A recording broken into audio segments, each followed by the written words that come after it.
My name is Chloe. I'm 33 years old, and for as long as I can remember, my brother Nathan has treated me like his personal, on-demand, unpaid assistant. This past Christmas was supposed to be the end of all that. I had made a promise to myself that I would finally put my foot down. So when he pulled out his fancy planner at the dinner table and announced, "You'll be watching the kids for a week while we take a cruise to the Bahamas," something inside me finally snapped. He had no clue, but his perfectly planned vacation was on the verge of completely unraveling. Before I dive into the rest of my story, I'd love for you to tell me in the comments where you're watching from. And if you've ever dealt with family members who feel entitled to your time, go ahead and hit that subscribe button for more stories about taking back your power. Growing up, it felt like I was living in the perpetual shadow of my brother Nathan. 4 years older than me, he was the family's undeniable golden child. He was the captain of the high school football team, the student who aced every test without even trying, and eventually, the high-powered executive with the picture-perfect family you see in TV commercials. I, on the other hand, chose a quieter life for myself as a freelance web developer, designing websites for clients across the country from my home office. I love my work. It gives me the creative freedom and flexible schedule I've always wanted. But to my family, that flexibility has always been mistaken for constant, unconditional availability. Ever since I was a teenager, Nathan has passed his responsibilities on to me without a second thought. When we were kids, it was small things like watching his dog or covering for him when he missed curfew to hang out with his friends. As we got older, the requests grew. They morphed into me babysitting his 3 children, Mia, who is 9, Leo, who is 7, and little Zoe, who just turned 4. "Chloe, can you take the kids this afternoon?" "Lauren has a hair appointment and I got pulled into a last-minute meeting," he would say, already halfway to his car before I could even register what he was asking. Or a text message would pop up. "Hey sis, emergency at work. Dropping the kids off in 15. You're a lifesaver." These weren't questions, they were announcements. They were always thrown at me at the last second, always based on the core assumption that I would, of course, agree. Our parents, Helen and Richard, were the ones who created this dynamic. They enabled his behavior from the very start. "Your brother has so much on his shoulders, dear," my mom would say, placing a gentle hand on my arm. "It's only for a couple of hours. Family is supposed to help family." My dad would add his usual line, "Nathan is building an empire, Chloe. These are his most important years." It was as if my time, my career, and my personal life were fundamentally less important than his. Don't get me wrong, I absolutely cherish my niece and nephews. Mia, with her endless curiosity and her natural artistic abilities, Leo, with his mischievous smile and his talent for building entire cities from Lego bricks, and sweet little Zoe, who would curl up in my lap for hours, her little fingers tracing the animals in her board books. I loved being their aunt. What I couldn't stand was being treated like the family's built-in, no-cost daycare service. The absolute breaking point happened last summer. Nathan and Lauren decided to go on a spontaneous weekend getaway to a winery for their anniversary. They told me about this decision just 3 days before they were set to leave, assuming without a doubt that I would watch the kids from Friday evening through Sunday night. I had to cancel a very promising second date and reschedule a crucial meeting with a new client.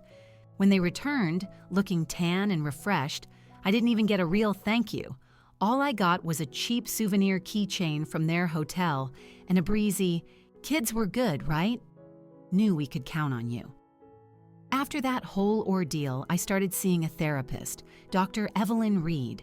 She was crucial in helping me see the deeply unhealthy patterns that had come to define my family relationships. "What you're describing, Chloe, is a textbook case of a lack of boundaries," she told me in one of our first sessions. "Your family has taught you to believe that your needs come second to theirs, and they've learned to take your kindness for granted." For months, we worked on it. We did role-playing exercises, acting out conversations where I practiced the simple yet terrifying act of just saying no. I wrote long, emotional letters to my family members, pouring out all my hurt and frustration. Letters I knew I would never actually mail. More importantly, I started to recognize my own needs and understand that putting them first wasn't selfish. It was essential. Setting a boundary isn't about punishing other people, Chloe, Dr. Reed would often say. It's about teaching them how you need to be treated. The process can be uncomfortable for everyone, but it is vital for any healthy relationship. By the time December came, I felt like a whole new person. I was more confident, more centered, and had a much clearer sense of my own self-worth. I made a serious promise to myself. The very next time Nathan, or anyone in my family, tried to take over my time, I would hold my ground. I just had no idea that test would come on Christmas Day in front of the entire family, with a fancy cruise to the Bahamas hanging in the balance. Christmas at our house has always been a huge affair. My mother, Helen, spends most of the week preparing her famous holiday dinner, a honey and clove glazed ham, creamy scalloped potatoes with a 4-cheese sauce, a green bean casserole with the crispy fried onions my dad loves, and her legendary deep dish apple pie, which is always served warm with a scoop of homemade vanilla bean ice cream. The dining room gets a full makeover with her best china, the heavy silverware that only comes out for special occasions, and elaborate centerpieces she makes herself from pine boughs, holly, and fresh cranberries. This year was just like all the others. I got to my parents' large suburban house around 2 p.m, carrying an armful of carefully wrapped gifts. The house smelled like a symphony of Christmas, cinnamon, pine, and baking spices. Classic holiday carols were playing softly from a speaker in the living room, where the giant tree was twinkling, covered in a lifetime's worth of ornaments, each one a little time capsule of family memories. Nathan, Lauren, and their kids were already there. Mia and Leo were in the middle of a heated board game with my dad, while Lauren was in the kitchen, helping my mom. Little Zoe was toddling around the living room in a cute red dress, her blonde curls bouncing with each wobbly step. Nathan was kicked back in my dad's favorite leather recliner, glued to his phone, and barely looked up when I came in. "Aunt Chloe!" Mia yelled, seeing me first. She ditched the game and ran to me, throwing her arms around my waist in a tight hug. Leo was right behind her, and then Zoe joined the hug pile, her small hands sticky from a cookie Grandma had obviously just given her. "Merry Christmas, you little monsters," I laughed, trying to hold on to the presents while hugging them back. "I have something very special for each of you under that tree." Dinner went on just as it always did. Dad carved the ham with the intense concentration of a surgeon. Mom worried about whether the potatoes were browned enough. Nathan, of course, held court, telling everyone stories about a big deal he'd recently closed at work, while Lauren chimed in with proud updates about the kids' latest achievements in school and sports. I mostly just sat back, enjoying the delicious food and the chaotic, familiar comfort of the holiday. In spite of all the underlying issues, it was still my family. It was during dessert that the whole mood changed. Nathan cleared his throat dramatically and pulled a sleek, leather-bound planner out of his jacket pocket. It was the kind of showy accessory a man who calls himself an executive would carry to his important meetings. He set it down on the table next to his half-eaten slice of pie and flipped it open with a grand gesture. "Lauren and I have some very exciting news to share," he announced, his eyes scanning the table, a smug smile on his face.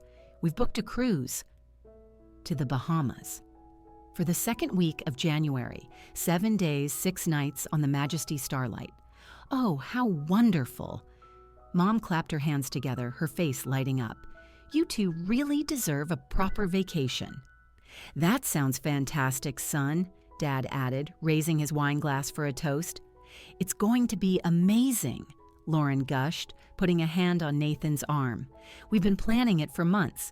They have spa packages, gourmet restaurants, and excursions on 3 different islands." As they continued, describing all the luxurious details of their upcoming trip, I felt Nathan's eyes shift toward me. A cold, familiar sense of dread started to form in the pit of my stomach. It was the feeling of being signed up for a duty I hadn't been consulted about. The cruise leaves on January 8th, Nathan went on, turning his planner so that only I could see the dates he had circled in bright yellow highlighter. So, Chloe, you'll watch the kids that week. We'll drop them off on the 7th, since we have to be at the port early the next morning. It wasn't a question. It wasn't a request. It was a declaration of fact, an expectation, a foregone conclusion that my life was secondary to his. You'll watch the kids. 4 simple words that perfectly summed up 30 years of being taken for granted, years of being treated as if my time had no value. The lively dinner chatter stopped on a dime. The table went completely silent. Every single person turned to look at me. My mom's face was full of hope. My dad's was full of expectation. Lauren was already mentally packing her swimsuits. The children, unaware of the sudden, heavy cloud that had fallen over the room, kept happily eating their dessert. I began, my voice barely a whisper. I could feel the immense weight of their collective expectation bearing down on me. Dr. Reed's voice echoed in my head. Your needs matter too, Chloe. I can't do that, Nathan, I said, my voice a little stronger. I have plans in January. His fork dropped onto his plate with a loud clatter. What plans? You work from home. You can watch them while you work. I have client meetings scheduled, I replied, doing my best to keep my voice steady and calm, and a life of my own. You should have asked me before you booked a non-refundable cruise. But we already paid for it in full, Lauren cut in, her voice rising with disbelief. It was a huge deposit, Chloe. Chloe, dear, Mom jumped in, her peacemaker mode fully activated. Surely you can move some things around. It's just for 1 week and they've already made all the arrangements. The kids love staying with you, Dad added, as if that was the final, undeniable point that closed the case. I felt myself start to crumble under the united front of their pressure. The old, familiar impulse to just give in, to make things easy, to be the good daughter and sister, started to creep up my spine. But then I saw it all in a flash. Every canceled plan, every rescheduled meeting, every date that never was, all because Nathan needed a last-minute babysitter. I'm sorry, I said, my voice coming out firmer than I expected. But my answer is no. I can't do it this time. You're going to have to find another option. Nathan's face hardened into a mask of cold anger. We'll talk about this tomorrow, he said, brushing me off, when you've had some time to come to your senses. I'm sure you'll see it our way. The conversation awkwardly moved on to other, safer subjects, but the tension was a thick, living presence at the table. When I left that night, I drove home in a fog, my hands gripping the steering wheel so hard my knuckles turned white. My heart was pounding with a sick mix of guilt, anger, and a strange, terrifying excitement. For the first time in my 33 years, I had stood up to my brother in front of our whole family. But I knew with total certainty that this fight was far from over. As I pulled into my apartment's parking garage, I made a choice. This time would be different. This time I would not back down.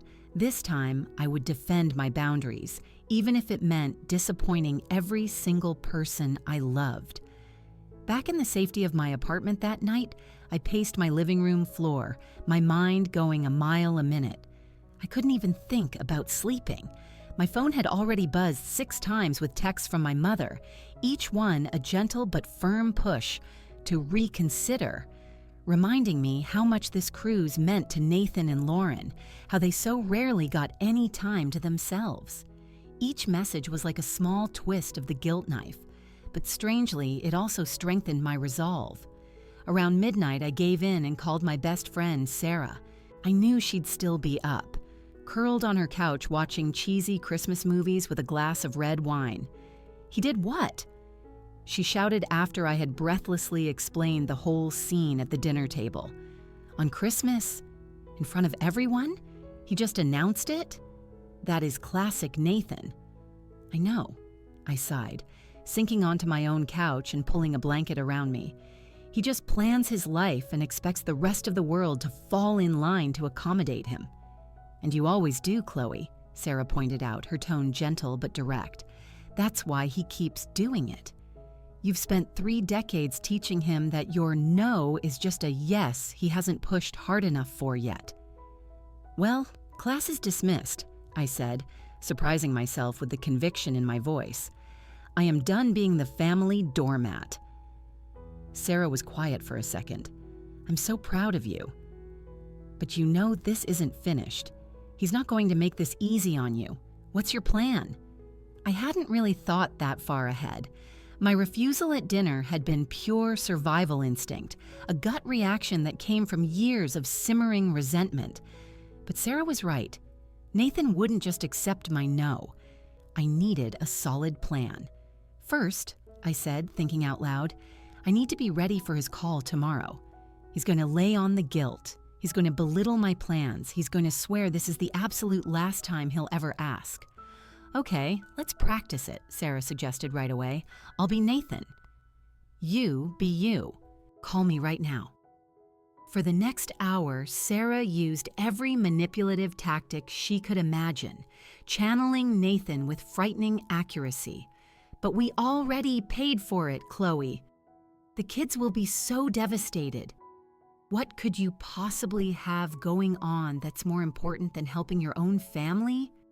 You know Mom will have to watch them if you don't, and her back has been acting up lately. With every argument she threw at me, I practiced my response, focusing on keeping my voice calm but firm, refusing to over-explain or apologize for my decision. By the time we hung up, I felt less anxious and more prepared. The next morning, I put my plan into motion.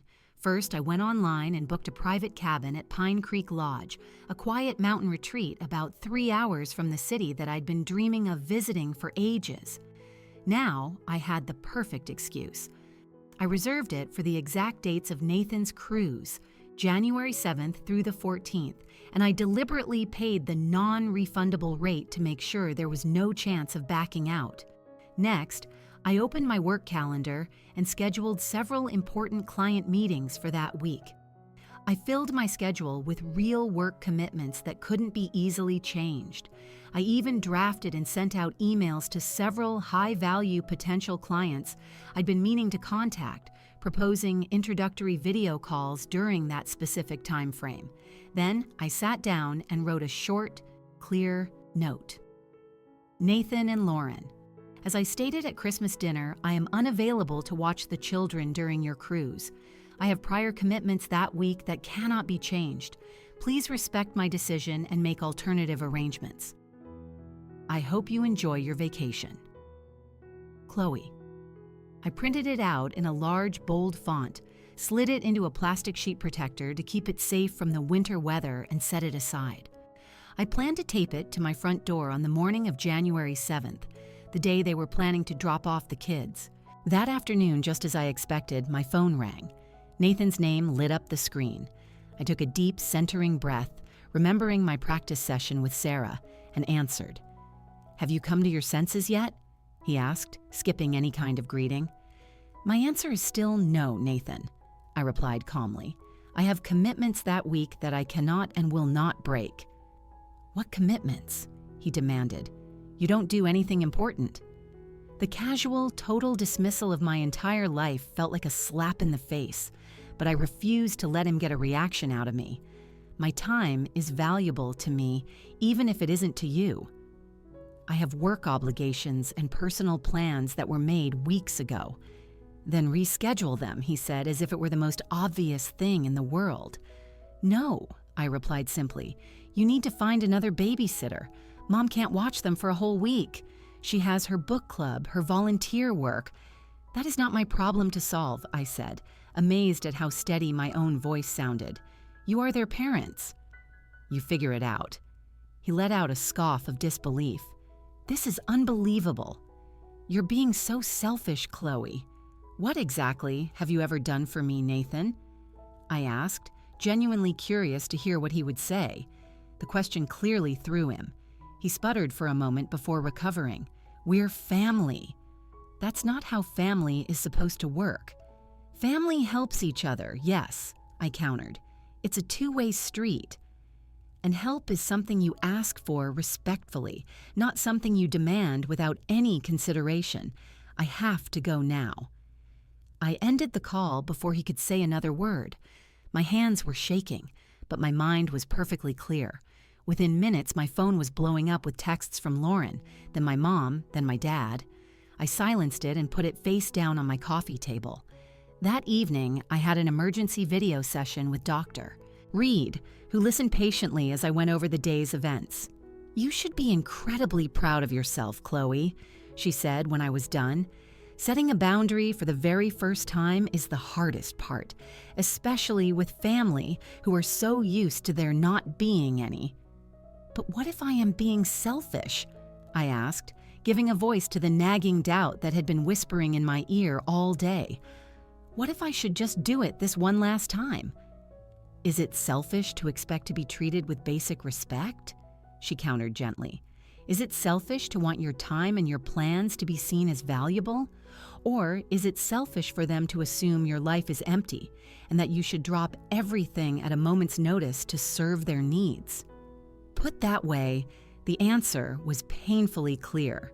Still, I spent the rest of that holiday week reading articles and bookmarked blog posts about family dynamics and healthy boundaries. Every single resource confirmed what Dr. Reed had been telling me for months. My feelings were valid. Setting boundaries was not just acceptable, but essential. And the deep discomfort I was feeling was a normal, necessary part of changing a broken system. As New Year's came and went, I strengthened my resolve with daily journaling and meditation. I arranged for my neighbor to get my mail and water my plants. I packed my suitcase, loaded my car with groceries and supplies for the cabin, and braced myself for the unavoidable storm that was going to hit when Nathan and Lauren finally realized I was serious. January 7th arrived with a swirl of snow and a sharp, biting wind.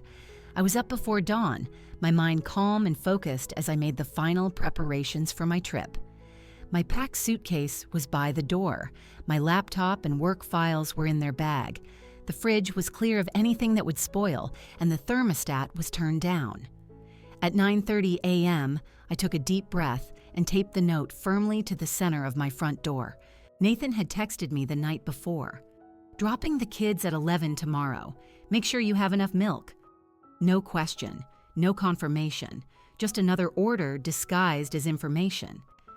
I watched from my living room window as their silver SUV pulled into my guest parking spot at 10:45 a.m., 15 minutes early. A classic power move. I figured he was hoping to catch me off guard, to force the issue by showing up before I could get away. From my window, I watched the scene play out like a silent film. Nathan got out and opened the trunk while Lauren unbuckled the kids from the back. Mia jumped out first, her purple unicorn backpack already on. Leo followed, holding a stuffed T-Rex. Lauren lifted a sleepy Zoe from her car seat, balancing the toddler on her hip, while Nathan started pulling 2 large suitcases onto the pavement. They walked toward my front door, the kids running ahead, excited for their week with Aunt Chloe. Mia got there first, her hand up to knock, when she suddenly froze. I saw her little head tilt as she read the note. She called out to her parents, pointing at the paper. Nathan reached the door and read the note. Then he read it again, his brow wrinkled in disbelief, as if the words might magically change into something more to his liking. I saw his shoulders tense. He turned to Lauren, pointing a finger at the note, his movements sharp and angry. She shifted Zoe to her other hip and leaned in to read it. She took a step back, her mouth dropping open in a perfect O of shock. Then, my phone started ringing. Nathan's name. I let it go to voicemail. It immediately rang again and again. After the 5th call in a row, I answered. "Hello, Nathan." "What the hell is this, Chloe?" he hissed, his voice tight with fury. "We are standing outside your apartment with the kids and all their luggage. Open the door." "The note is self-explanatory," I replied, my voice steady. "I told you I was unavailable this week. I told you to make other arrangements." "This is insane," he yelled. "You can't just decide at the last minute to bail on us." "I didn't decide at the last minute," I corrected him. "I told you at Christmas dinner almost 2 weeks ago. You're the one who chose not to listen." "Where are you?" he demanded. "Are you even home?" "No, I'm not," I said truthfully. "I'm about to leave for my own vacation. One that I planned and one that I paid for, just like you." I heard a shuffle, and then Lauren's voice was on the phone. "Chloe, please," she began, her tone a carefully crafted mix of disappointment and sweet manipulation. "We've been looking forward to this trip for months. The ship leaves tomorrow morning. What are we supposed to do with the children?" "Whatever you would have done if I didn't exist," I replied. "Hire a sitter. Ask your friends for help. Take them with you. There are all kinds of options that don't involve assuming my life is at your command." "I cannot believe you are doing this to us," she said, her voice hardening when she realized her sweet act wasn't working. "After everything we've done for you. All the times we've included you." It was fascinating to hear her spin on it. The family events they'd included me in were always on their terms, usually with me on kid duty while they mingled. The birthday gifts were always impersonal gift cards. "I'm not doing anything to you," I clarified. "I am simply unavailable. That's all. I have to go now." I ended the call, and for the first time in my life, I blocked both their numbers. I needed a clear head to drive to the mountains without a constant stream of angry calls. Within minutes, my parents started calling. I let those go to voicemail too, listening to the increasingly panicked messages as I grabbed my bags. "Chloe, call me back immediately," my dad's stern voice ordered. "Your brother is losing his mind. This is completely unacceptable behavior." "Sweetheart, please reconsider," my mom pleaded in the next message. "The children were so excited to stay with you. They're crying now. Is that what you wanted?" The guilt trips were heavy-handed and exactly what I had expected, but they still stung. I sent them both a single text. "I am on a planned vacation. Nathan and Lauren knew I was unavailable and chose to show up anyway. This is on them. I will call you when I return next week." By noon, my social media was blowing up. Messages from extended family. My Aunt Carol expressed her deep disappointment in my selfishness. My Uncle David sent a message telling me I needed to get my priorities straight. The family gossip train had left the station, and I was cast as the main villain. I switched my phone to airplane mode, locked my front door for the last time, and walked to my car. As I pulled out of my parking spot, I saw Nathan's SUV was still parked across the street. He was on the phone, pacing back and forth, gesturing wildly. Lauren sat in the passenger seat, her face like a thundercloud. The kids were in the back, looking small and confused. For a brief second, a wave of guilt washed over me. Was I punishing the children for their parents' entitlement? But then I remembered. Their parents had options. They could have respected my no 2 weeks ago. They could have hired professional help. They could have found a cruise that allowed children. This was a mess of their own making. With that thought, I put the car in drive and headed for the mountains, leaving the chaos in my rearview mirror. The Pine Creek Lodge was a sanctuary. My cabin, tucked away among snow-covered pines with a view of distant mountains, was the perfect mix of rustic charm and modern comfort. A large stone fireplace was the focal point of the living room, surrounded by plush, cozy sofas. For the first full day, I kept my phone completely off, letting myself decompress from the confrontation. I hiked the trails near my cabin, built a roaring fire, and read a novel I'd been meaning to get to for months. The deep silence was healing. On the second day, my curiosity got the better of me. I turned my phone on, bracing for the digital storm I knew was waiting. Over 70 messages and 30 missed calls. I scrolled through them, watching the emotional journey. Initial rage from Nathan and Lauren, escalating to panic, then a reluctant phase of problem solving, and finally, a resentful acceptance. My parents had ultimately given in and agreed to watch the children, canceling their own plans to accommodate Nathan. My mom's book club, my dad's weekly golf game, all tossed aside without a second thought. The double standard was glaring. Their plans were disposable when it came to the golden child, but my pre-stated boundary was an act of family betrayal. Mom's final text read simply, "The kids are with us. I hope you're happy." I wasn't happy.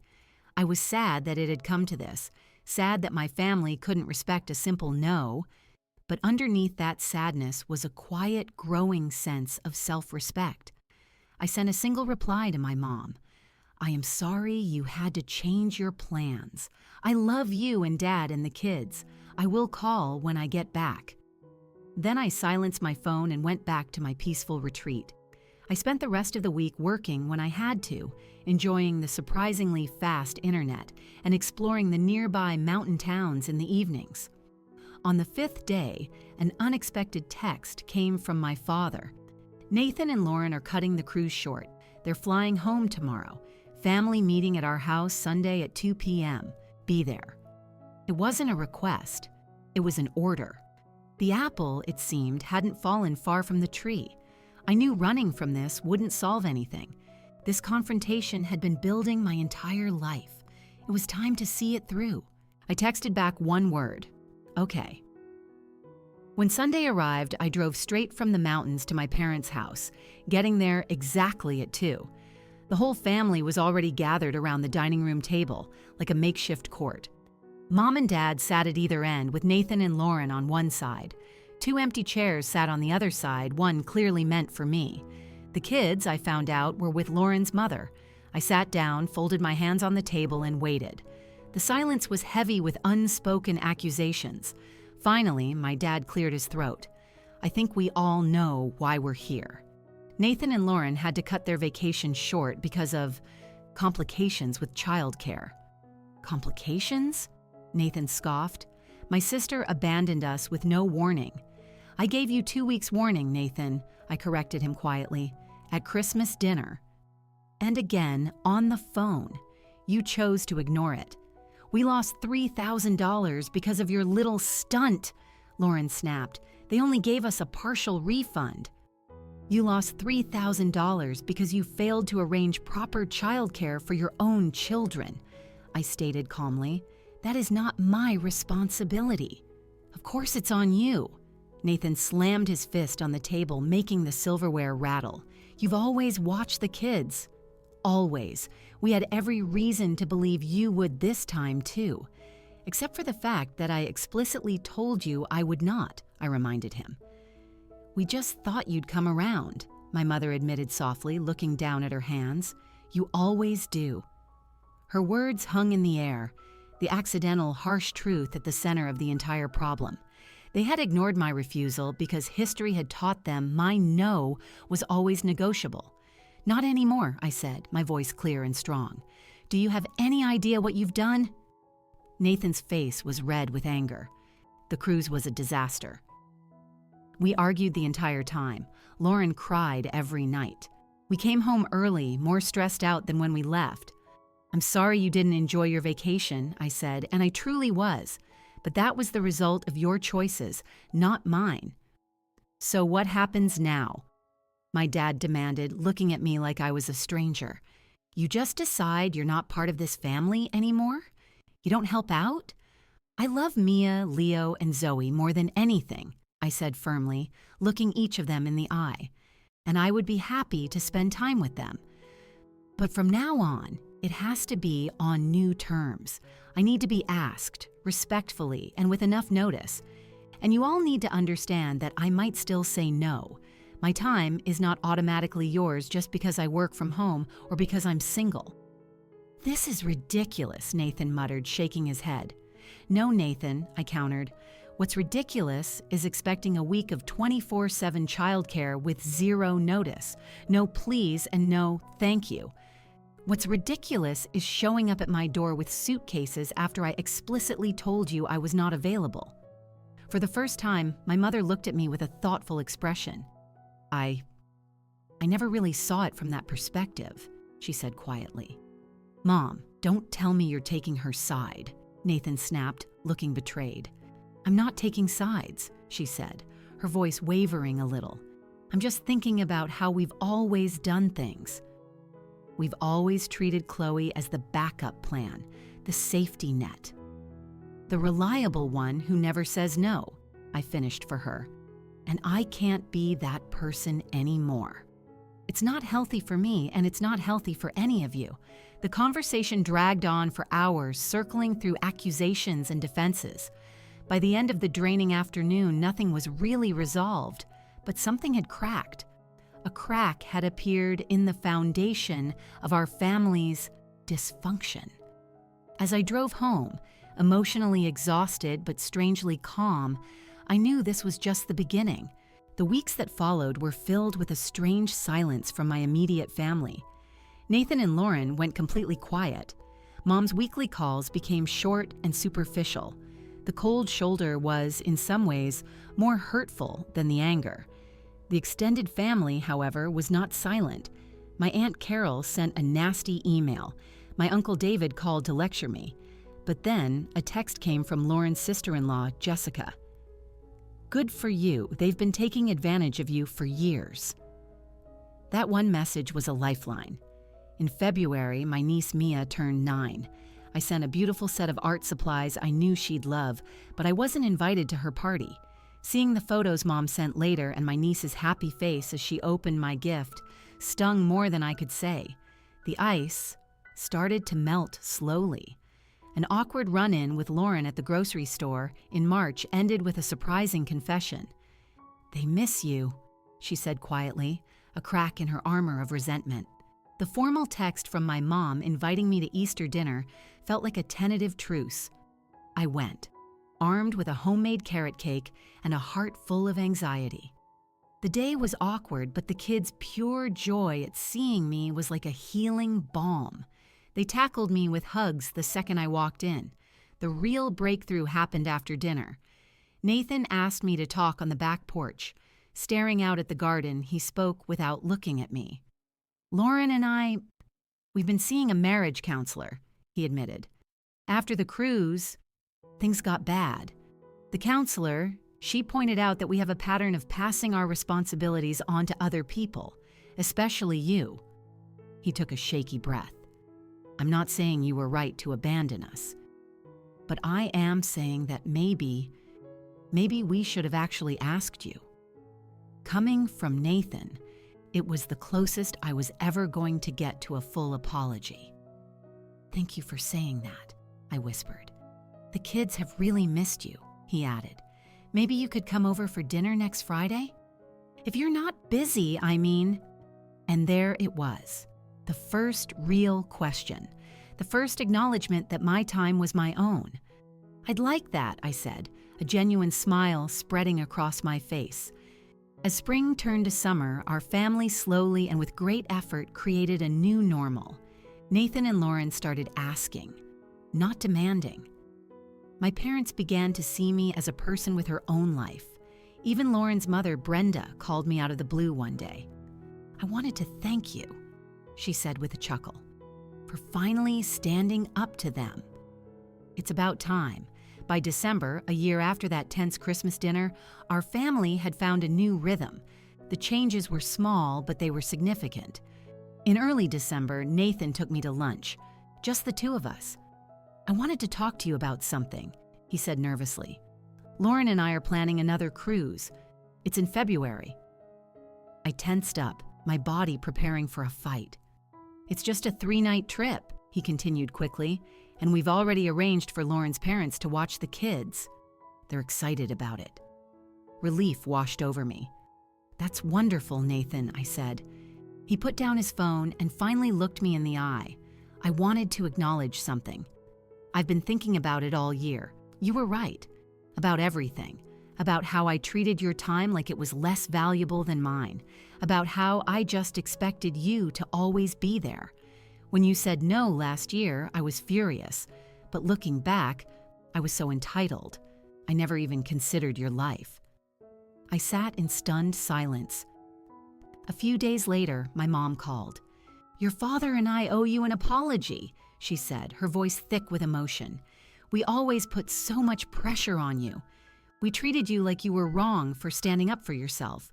We are so proud of you for teaching us all how to be better." When Christmas arrived again, the scene was the same, but the feeling was completely different. After dinner, as we opened presents, Nathan handed me a small envelope. Inside was a gift certificate for a weekend spa retreat at Pine Creek Lodge. "We thought you deserved some relaxation," Lauren said, her smile warm and genuine. No strings attached. Later, driving home through the quiet, snow-dusted streets, I thought about the journey. Setting boundaries had taken a courage I never knew I possessed. But the reward was beyond measure. I had found my own worth, and in doing so, I had shown my family how to find a new, more honest way to love each other. My phone pinged with a text. It was from Nathan. "Thanks for everything this year. You taught us all something important." I smiled, my eyes welling up as I typed my reply. "Love you too, big brother." Have you ever had to set difficult boundaries with family members who took you for granted? How did they respond? I would love to hear your stories in the comments below. Remember to like and subscribe if this story resonated with you, and share it with someone who might need the encouragement to stand up for themselves. Thank you for listening to my journey. And remember, setting boundaries isn't selfish. It's the foundation of self-respect and truly healthy relationships. End of story.